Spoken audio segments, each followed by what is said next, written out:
Hey everyone, Steve here, back on the workbench for a quick video. I want to show you guys today how we're going to fix a really common problem in a lot of guitars with a wrap tailpiece. What's happened here on this Epiphone Les Paul is the body bushings have started to pull away from the actual holes that are drilled into the body. What's happened here is essentially the holes have gotten bigger, and when the bridge is on and it's under string tension, it's pulling these bushings out of the body. Now I already have these loose and I can get them out by hand, but what the issue is here is, you see that gap between the bushing and the actual body of the guitar? That is what we're going to try to fix today.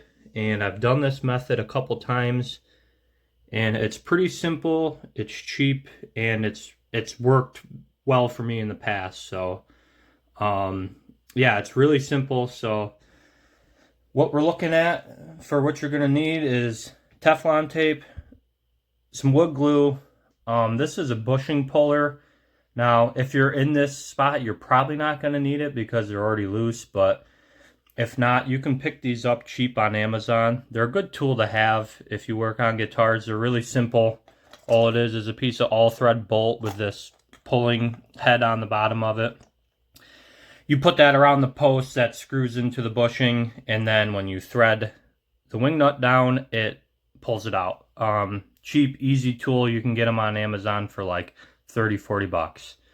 And then moving on, you are going to need a small hammer to seat these bushings in. So what we're going to do here is I'm going to take these out, and I'm going to put one wrap of Teflon tape around the knurled part of this bushing, and that's just going to make up for the gap between the bushing and the body. So we're going to do one wrap as tight as we can get. I like using Teflon tape for this because it adheres really well to the metal. You know, if you were putting it on threads, like for its intended use.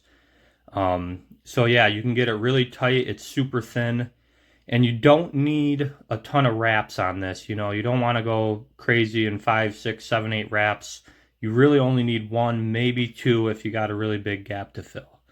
So after we get the tape on, we're going to soak it up with our wood glue, and then we're going to seat these back in, and that will be that. All right. Alright folks, so we got the Teflon tape on, and this is what you're going to be looking at once you do it. You don't need to take it all the way down to here. You just need to get one width of the tape itself on the bushing, and you want it as tight as possible. So I'm going to glue these up and get these seated back into the guitar. Alright folks, we got the first one covered in glue.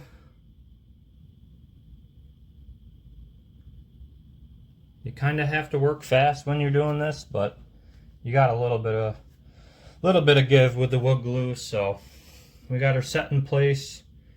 Quick little tip: I like to put a rag over the guitar, so if I were to mess with this hammer, I hit the rag and not the finish.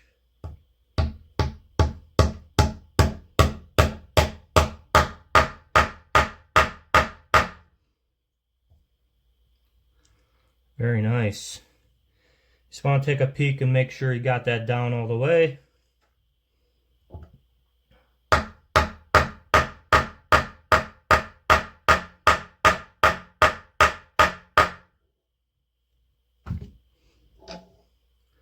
All right, and that did exactly what we wanted.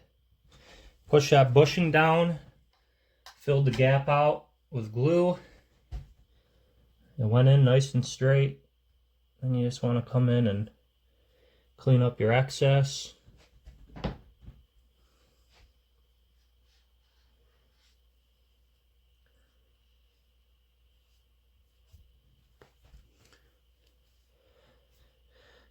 So if you were to take this to a guitar shop or a luthier and say, hey, this is my problem, the correct fix, probably what they would tell you, is that they have to make some dowels and refill the holes, let that set up, and then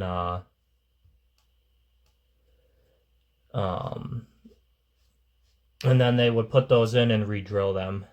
Sorry, I just noticed This kind of sucks. There's a slight crack in the finish from putting that in. That just happened.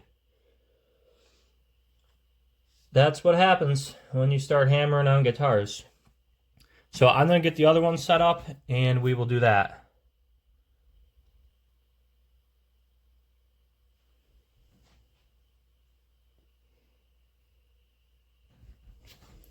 All right, let's put the second one in.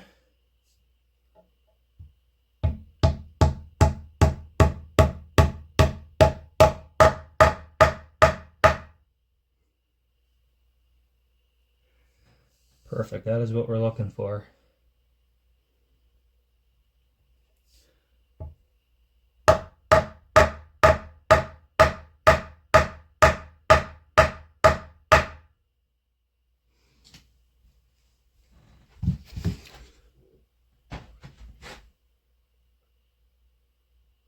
All right, clean up our glue.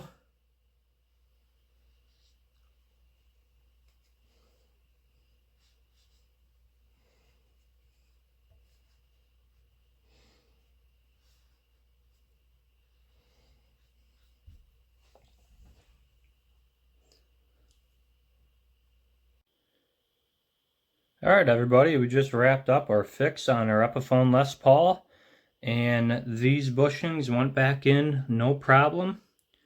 There's no gap between the body and the bushing anymore. So I'm going to let this glue set up for probably a good 24 hours before I put the bridge back on, just to ensure that everything's dried up and hardened up and ready to rock. Now I want to point out, it looks like there's a slight gap there. That's just a little bit of glue that got wiped away, you know, it didn't totally come out. But yeah, guys, that's a quick, easy fix. You know, save you guys a couple bucks from going down to the guitar store and having them drill dowels and all that crap. So yeah, that's it. This guitar, if you want to check it out, is an Epiphone Jared James Nichols Les Paul. It's his signature model, blues power. And what a fun guitar. One pickup, one volume, one tone. Figure it out, rock out, man. I like simplicity in that form because that's what rock and roll should be. So yeah, I will do a review of this guitar here pretty soon once we get her back in good shape, and yeah, it'll be a good time. So one more thing, I gotta give credit where credit is due. I learned this method from Philip McKnight on his channel. He did a video a few years back of this when I had this issue on another guitar. So I saw that, and I've done it a few times, and I just did it again, and what a good little method. So all right, guys, thanks for watching. Like, comment, subscribe if you want more of these videos. All right.